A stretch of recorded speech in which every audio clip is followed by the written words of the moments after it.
अस्सलाम वालेकुम। बेटा आज का जो हमारा टॉपिक है वो है सीलिएट्स और हम पढ़ रहे हैं क्लासिफिकेशन ऑफ प्रोटोजोन प्रोटिस्टस। बेटा हमने पहले पढ़ा था protozoan protists can be divided into 4 types और 4 क्लासेस और 4 फाइला। बेटा हमने पढ़ा था zooflagellates, sarcodines, sporozoans and fourth is the ciliates. General characters of ciliates. बेटा सीलिएट्स इनको इसलिए नाम दिया गया है क्योंकि इनके लाइफ साइकिल में और दियर होल लाइफ साइकिल में या लाइफ साइकिल के किसी पार्ट में सीलिया प्रेजेंट होते हैं।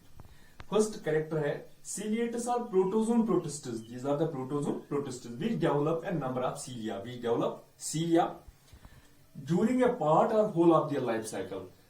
जिंदगी के सारे लम्हात में, सारे लाइफ साइकिल में, कंप्लीट लाइफ साइकिल में या पार्ट ऑफ लाइफ साइकिल में ये डेवलप करते हैं सीलिया, इसीलिए इस ग्रुप को नाम दिया गया है ciliates. Second, many ciliates are free living. ज्यादातर फ्री लिविंग ही होते हैं, ज्यादातर सीलिएट्स फ्री लिविंग होते हैं। कहां पे? इन फ्रेश और in marine waters, that is they are aquatic. They are free living, aquatic, either in fresh or marine waters. And some few forms are parasitic. कुछ forms parasitic है and they are pathogenic, that is they cause diseases. Some cause diseases. Mostly the ciliates are free living, present in water. Some are parasitic and they cause diseases. But third है सीलिया are used for locomotion. जो इनके पास सीलिया होते हैं, बेटा आपने पढ़ा था ये फ्लाइला से छोटे होते हैं, आउटग्रोथ्स।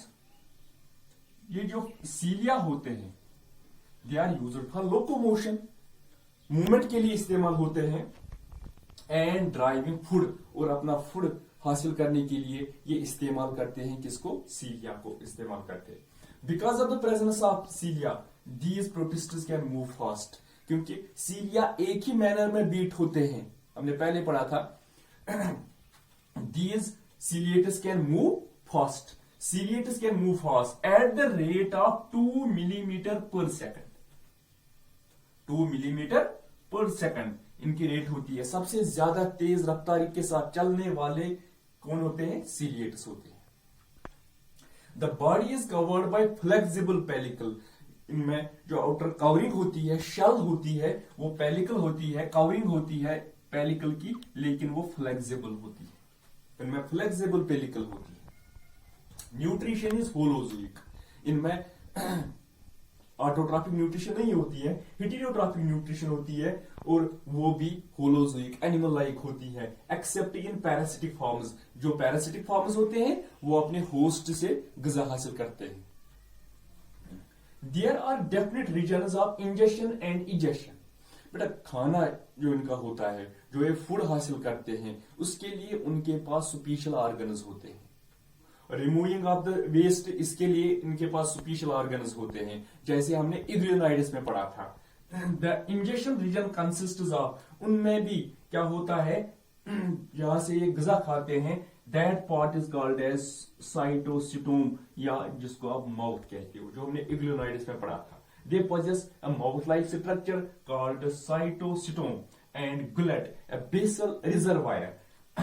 ये बेटा माउथ लाइक स्ट्रक्चर होती है, और इसके बाद ये रिजर्वर लाइक स्ट्रक्चर होती है, that is called as gullet. They possess definite regions, special parts, special organs for egestion। Ciliates show 2 types of nuclei। बेटा इनमें 2 तरह के न्यूक्लिय पाए जाते हैं। Such a condition is called as nuclear dimorphism। Nuclear dimorphism, 2 तरह के nuclei होते हैं। बेटा एक न्यूक्लिय होता है लार्ज, बड़ा न्यूक्लिय होता है एक, that is called as macronucleus. The large one is called as macronucleus or vegetative nucleus, and smaller one is called as micronucleus। smaller one is called as micronucleus। 2 तरह के nuclei होते हैं, यानी कि उनमें न्यूक्लियर डाइमॉर्फिज्म होता है। Large is called as macronucleus और vegetative nucleus, and smaller is called as micronucleus or smaller is called as macronucleus. बेटा माइक्रोन्यूक्लियस, बेटा जो मैक्रो बड़ा न्यूक्लियस जो होता है इसका काम क्या है? It controls metabolic activities, it controls metabolic activities and growth. इसमें इसका जो रोल है, इसका रोल है ये कंट्रोल करता है मेटाबॉलिक एक्टिविटीज को। जो भी मेटाबॉलिक एक्टिविटीज होती है उनको कंट्रोल करता है। वो किसके कंट्रोल में होते हैं? लार्ज न्यूक्लियस के कंट्रोल में होते हैं। और ग्रोथ जो है, ग्रोथ भी लार्ज न्यूक्लियस के कंट्रोल में ही है। जो स्मॉलर न्यूक्लियस है, smaller nucleus takes part in reproduction, ये रिप्रोडक्शन में इंपॉर्टेंट रोल प्ले करता है। जब रिप्रोडक्शन करनी होती है तो इस वक्त ये किसके कंट्रोल में होता है? ये माइक्रोन्यूक्लियस के कंट्रोल में होता है reproduction. That is why hence the smaller nucleus, the micronucleus is called as reproductive nucleus। इसीलिए smaller nucleus जो होता है इसको नाम दिया गया है reproductive nucleus। बेटा जो फ्रेश वाटर फॉर्म्स होते हैं, fresh water forms possess contractile vacuoles, इनमें वैक्यूल्स होते हैं जो कंट्रैक्ट होते हैं, क्योंकि उनके अंदर पानी ज्यादा चला जाता है और वो वैक्यूल्स जब कंट्रैक्ट करते हैं इससे उनका जो ज्यादा वाटर कंटेंट होता है वो बाहर निकल जाता है। वाटर को रीड ऑफ करने के लिए, गेट रीड ऑफ करने के लिए, एक्सेस वाटर को बाहर निकालने के लिए उनके पास क्या होता है? कंट्रैक्टाइल वैक्यूल्स होते हैं। किसके लिए? ऑस्मो रेगुलेशन, मेंटेन रखने के लिए, वाटर बैलेंस मेंटेन रखने के लिए उनके पास कंट्रैक्टाइल वैक्यूल्स होते हैं। लेकिन किन फॉर्म में? जो फॉर्म्स वाटर में पाए जाते हैं, फ्रेश वाटर में पाए जाते हैं। बेटा सीलिएटस ऑफन पॉजेस माइन्यूट इजेक्टेबल ट्राइकोसाइट्स, उनमें बेटा जो सोई जैसी स्ट्रक्चर्स होते हैं, एक सीलिया के अलावा उनमें फिंगर लाइक प्रोजेक्शंस होते हैं।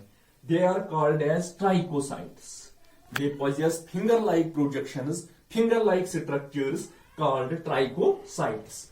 ट्राइकोसाइट्स आर मेंट फॉर डिफेंस। बेटा अपने आप को बचाने के लिए ये फिंगर लाइक प्रोजेक्शंस डेवलप करते हैं बिसाइड्स, शाबाश, बिसाइड्स सीलिएटस। सीलिया के अलावा ये डेवलप करते हैं ट्राइकोसाइट्स, फिंगर लाइक प्रोजेक्शंस। किसके लिए? डिफेंस के लिए, अपने आप को बचाने के लिए उनके पास ट्राइकोसाइट्स होते हैं।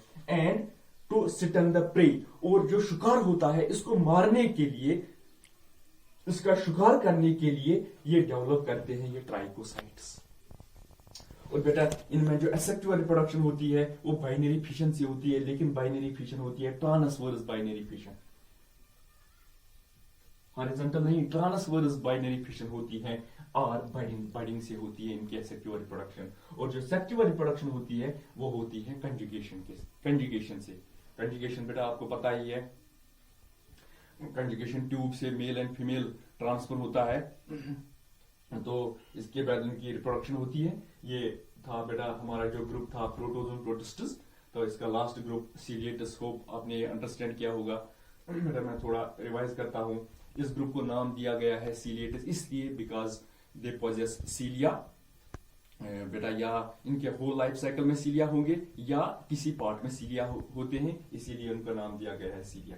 यूजुअली ये फ्री लिविंग होते हैं, कुछ फॉर्म्स पैरासिटिक भी हैं। और लोकोमोशन जो होती है उनकी, या फूड हासिल करने के लिए अगर बेटा ये एक जगह से दूसरी जगह जाते हैं तो उनमें सीलिया इसके लिए उनमें प्रेजेंट होते हैं। और ये सबसे ज्यादा तेज चलने वाले प्रोटोजोन प्रोटिस्टास जो है at the rate of 2 millimetre पर सेकंड के रेट से ये चलते हैं। और इनमें पेलिकल कवरिंग होती है।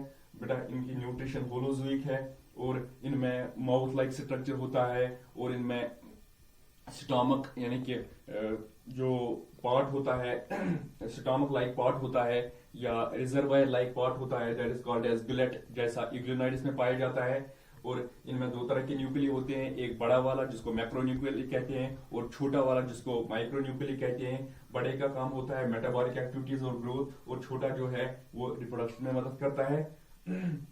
और इनमें स्पेशल ऑर्गन्स डेवलप करते हैं जिनको नाम दिया गया है ट्राइकोसाइट्स। और अपने दुश्मन को अटैक करने के लिए और